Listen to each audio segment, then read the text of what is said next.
शराब घोटाले आरोप में घिरे दिल्ली के मुख्यमंत्री अरविंद केजरीवाल को ईडी ने गिरफ्तार कर लिया है। 21 मार्च की शाम को ईडी की टीम 10वां समन लेकर उनके घर पहुंची थी।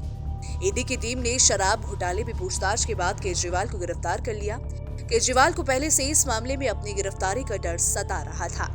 गिरफ्तारी से बचने के लिए केजरीवाल दिल्ली हाई कोर्ट पहुंचे थे, जिसमें उन्होंने ईडी की कोई दंडात्मक कार्रवाई नहीं करने की अपील की थी। लेकिन कोर्ट ने केजरीवाल को गिरफ्तारी पर राहत देने से इनकार कर दिया था, जिसके बाद 21 मार्च को ईडी की टीम केजरीवाल के घर पहुंची और पीएमएलए के तहत गिरफ्तार कर लिया।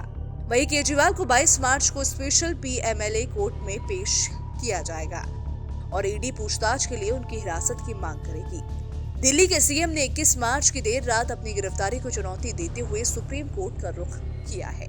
शीर्ष अदालत इस मामले पर आज सुनवाई करने वाली है। दरअसल ईडी ने अरविंद केजरीवाल को prevention of money laundering act 2002 के तहत गिरफ्तार किया है।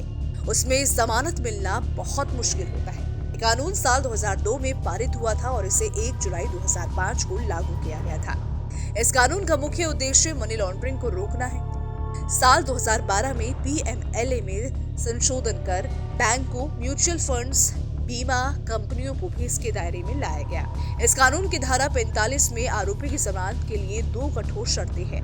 पीएमएलए के तहत सारे अपराध पकड़े जाने के योग्य और गैर जमानती होंगे।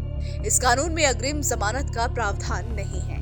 ईडी को पीएमएलए कानून के तहत कुछ शर्तों के साथ बिना वारंट आरोपी को परिसरों की तलाशी लेने और उसे गिरफ्तार करने, संपत्ति की जब्ती और कुर्की का अधिकार प्राप्त है।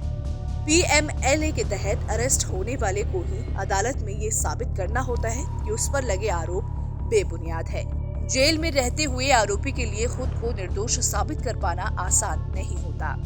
उदाहरण के लिए दिल्ली की आम आदमी पार्टी सरकार के ही 2 पूर्व मंत्री मनीष सिसोदिया और सत्येंद्र जैन पीएमएलए के तहत जेल में हैं। एक अन्य आप नेता संजय सिंह भी पीएमएलए में गिरफ्तार हुए थे और फिलहाल जेल में हैं।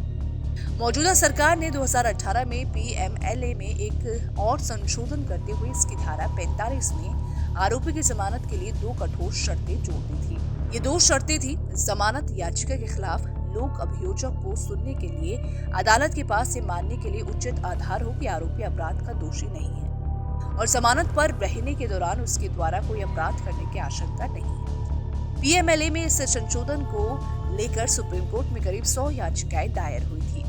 इन याचिकाओं में पीएमएलए के तहत ईडी को गिरफ्तारी, संपत्ति जब्त करने के अधिकार देने और जमानत की दोहरी शर्तों पर सवाल उठाए गए थे। याचिकाओं में ईडी को मिले इन अधिकारों को सीआरपीसी के दायरे से बाहर बताते हुए पीएमएलए को असंवैधानिक बताया गया। सुप्रीम कोर्ट ने इस मामले में 27 जुलाई 2022 को अपना फैसला सुनाया था और ईडी के अधिकारों को बरकरार रखा। साथ ही शीर्ष अदालत ने पीएमएलए में साल 2018 के संशोधन को भी सही ठहराया था। जस्टिस एएम खानविलकर की अध्यक्षता वाली 3 सदस्यीय पीठ ने कहा था कि मनी लॉन्ड्रिंग एक जघन्य अपराध है जो न केवल राष्ट्र के सामाजिक और आर्थिक ताने बाने को प्रभावित करता है बल्कि अन्य जघन्य अपराधों को बढ़ावा देता है। इस पीठ के 2 अन्य जज जस्टिस दिनेश और जस्टिस सीटी रवि कुमार थे। फिलहाल इस खबर में इतना ही। अगर आपको हमारा ये वीडियो पसंद आया हो तो वीडियो को लाइक शेयर करना ना भूलें। साथ ही हमारे चैनल को सब्सक्राइब कर लें, बेल आइकन को प्रेस कर लें ताकि हर एक अपडेट सबसे पहले आप तक पहुंच सके।